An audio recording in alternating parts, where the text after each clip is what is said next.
right, ladies and gentlemen, welcome to another exciting lecture on the trends in business. And today we're going to take a look at corporate social responsibility, otherwise known as CSR. So make sure you get out your notes, you follow the STORM philosophy, sit back, and enjoy.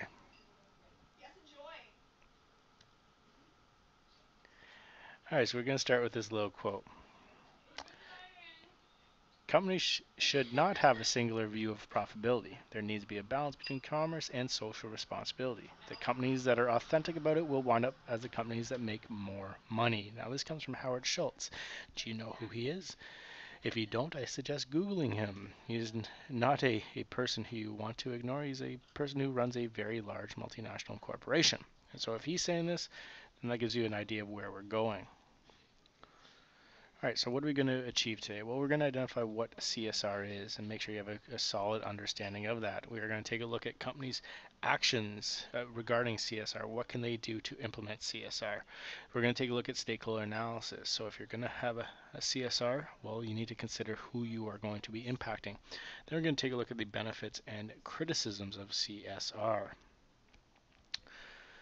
All right, so first up, corporate social responsibility. What is this? Well, it comes down to a very simple statement. It's the duty of a company's management to work in the best interests of the society it relies on for its resources. Every company has resources it needs in its production and manufacturing processes, in the service part of it, in the extraction side of it. And so these resources, whether human, material, or environmental, need to they need to be aware of them. They need to work in the best interests of that who rely on those resources, right? So by doing so, they need to do it in a way that advances the welfare of the society.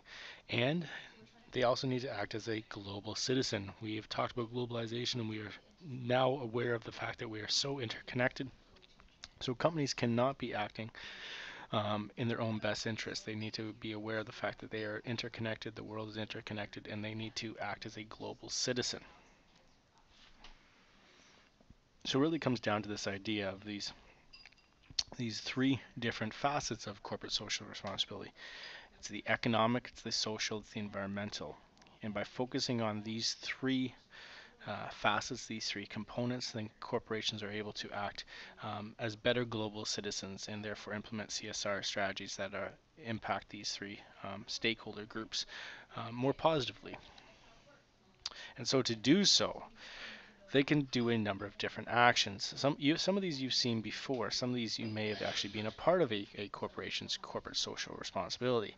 And we see this every time we walk through a mall or we see the advertisements on TV and that. But one of them is very simple. Make charitable donations, contributions. Companies are now partnering up with all sorts of different charitable organizations and trying to make a difference in this world, whether it's fighting AIDS in Africa, whether it's improving poverty, whether it's cleaning up the waterfront around Toronto, whether it's reducing air pollution, whether it's doing any kind of thing that is a charitable cause, corporations are doing so, and they're trying to make sure. And one of the things that they do is they do this, but they make it known, and that's also we'll get to that. It's part of their strategy. The other one is the idea of teaming up and sponsoring local sports teams. I mean, I think many of you have been involved with amateur sports leagues, whether it's hockey or soccer or baseball or basketball, and you worn a uniform, and that uniform is sponsored by a business. Well, that's part of their corporate social responsibility. So they're trying to encourage youth to get involved with sport and sponsor their sports teams to do so, and just like Tim Hortons does with Timbits Hockey and Timbits Soccer. The third one is the idea of making and creating and promoting diverse workplaces. We understand now more and more so now that having a diverse workplace not only improves the equity in the workplace, it also brings in all sorts of new ideas and practices that can improve a company. And in this respect, the corporation's giving back to the community by hiring those who can use the job. The next one is the idea of treating employees ethically and ensuring safe work environments. By doing so, they're able to ensure. Oh, look who it is! It's Miss West making a surprise appearance. Miss West, do you have anything to say about treating employees ethically and responsibly? Biology's awesome. Oh, wow! Out of nowhere with biology is awesome. Um, So back to our discussion, the idea of treating employees ethically and responsibly. Yes, this seems very straightforward, but it's not the case for many corporations. And it's amazing how we consider this socially responsible. I think this is just responsible, period. The next one is the environmentally conscious. Corporations have a huge ecological footprint. They have a huge impact on the environment, and now corporations are starting to realize that they need to improve this. They need to realize that sustainable production will lead to greater profits down the road, and therefore, if they protect the environment, they will ensure their resources are sustained and they can use those down the road and increase their profits down the road as well. And lastly, just being a safe company, being safe in what they do, and again, not only employees but people who are live in the area, and that just being safe and responsible. So when you consider all these actions that companies can take, they don't necessarily take those because it's just what they want to do. They have to consider the stakeholders, whose best interests are at play here, right? So what should they do out of all those actions? They have to really consider all their stakeholders, and this is where we look at a stakeholder analysis.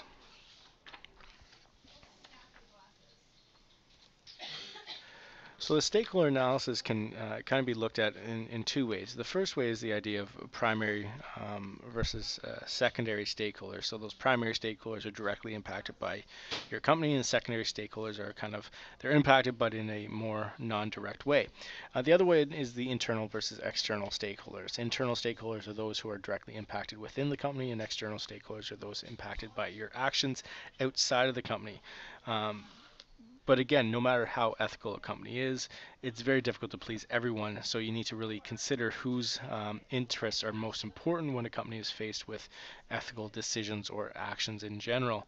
And again, this stakeholder analysis will help prepare companies to take the correct actions.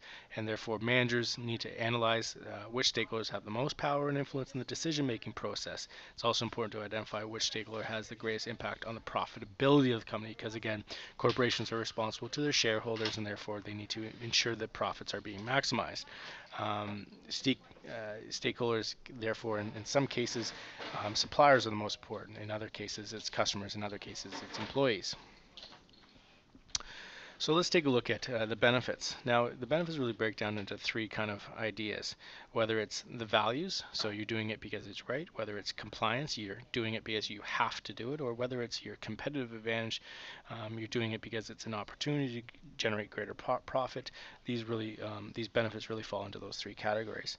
So the first one is the idea of the marketing tool. We see this on TV all the time, where companies are doing good things and they're talking about the charitable contributions and everything. Well, yes, they're doing that because it's good, but they're doing it because they're considering the fact that customers will respond positively to it, that it's an opportunity, it's a competitive advantage, and that they stand out compared to their competitors, and people will buy their products as a result.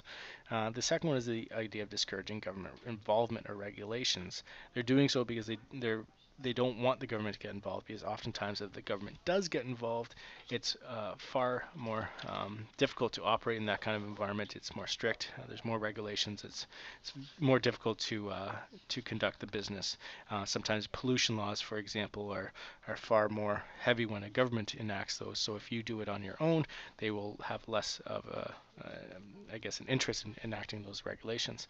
The idea of attracting and retaining employees. I think most of you, and myself included, would want to work for a company that is corporate socially responsible, right? That they're doing things in the best interest for their company, for their employees, and they're doing things in the best interest for society, and therefore you want to be a part of that, and you get the best employees as a result. It's not always about the money.